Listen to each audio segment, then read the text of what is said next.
நம்ம பிஸியா இருக்கிற நிலைமைக்கிறா இருந்தாலும் சரி, கெரியர் ஃபோக்கஸ்டா இருக்கிற குடும்ப தலைவியா இருந்தாலும் சரி, ஏதோ ஒரு டைம்ல அந்த ஓட்டத்துல இருந்து ஒரு சின்ன பிரேக் எடுத்து நமக்கு பிடிச்ச விஷயத்தை பிடிச்சவங்களோட செய்யும் போது அது நம்மளுக்கு இன்னும் ஒரு புது எனர்ஜி கொடுத்து நம்மளை இன்னும் அழகா நம்ம நினைச்சது சாதிக்க வைக்கும்.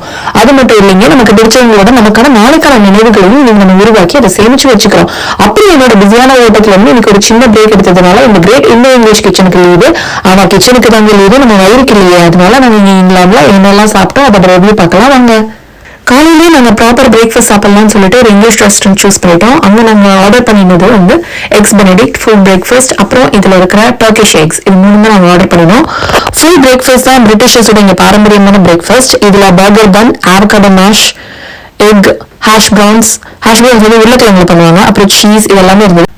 இதில் இந்த டர்க்கிஷ் எக் ரொம்ப டேஸ்டாக இருந்தது. கிரீக் யோகர்ட்னு விற்கும், ஒரு கிரீமியான நல்ல டேஸ்ட்ல இருக்கும். அதுல அலப்போ சில்லிஸ் போட்டு டர்க்கிஷ் மெடிட்ரேனியன் மிடில் ஈஸ்டர்ன்ல சாப்பிடுற ஒரு கைண்ட் ஆஃப் சில்லி இது.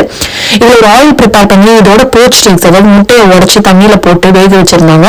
அதுக்கப்புறம் எக்ஸ் ஃப்ளோரண்டைன், இதுல கீரை, போச் எக், ஹாலண்டைஸ் சாஸ் இதெல்லாமே போட்டிருந்தாங்க.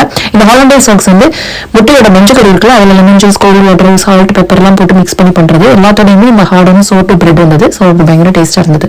இதெல்லாம் முடிச்சுட்டு ட்ரிங்க்ஸ்க்கு ஒரு சாய் லாட்டே ஆர்டர் பண்ணியிருந்தேன். டீயோட நல்ல ஃப்ராபியான ஒரு பால் நோர பொங்கி வர பால் போட்டிருந்தாங்க. அதுவும் கொஞ்சம் டிஃப்ரெண்டா நல்லா இருந்தது. இதை முடிச்சுட்டு ஒரு குட்டியான மினிசோ ஷாப்பிங் போட்டோம்.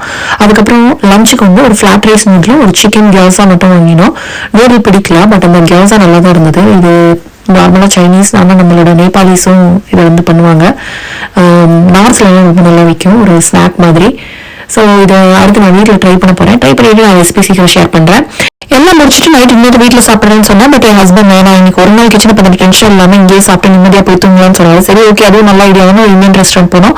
சாப்பாடு ஒன்றும் கிரேட் இல்லை, பட் நாங்கள் ஒரு குவாலிட்டி டைம் டுகெதராக ஸ்பெண்ட் பண்ணோம். இப்போ மெமரிஸ் எல்லாம் சேவ் பண்ணிட்டு நைட் கொட்டுற மலையில பிடிச்ச பாட்டை கேட்டுட்டு எதை பற்றியும் யோசிக்காம நாளைக்கு நல்லது நடக்கும்னு மட்டும் யோசிச்சுட்டே வீட்டுக்கு வந்துட்டேன். நீங்களும் ட்ரை பண்ணுங்க. உங்களுக்கான பிரேக், உங்களுக்கான ஒரு நாள்.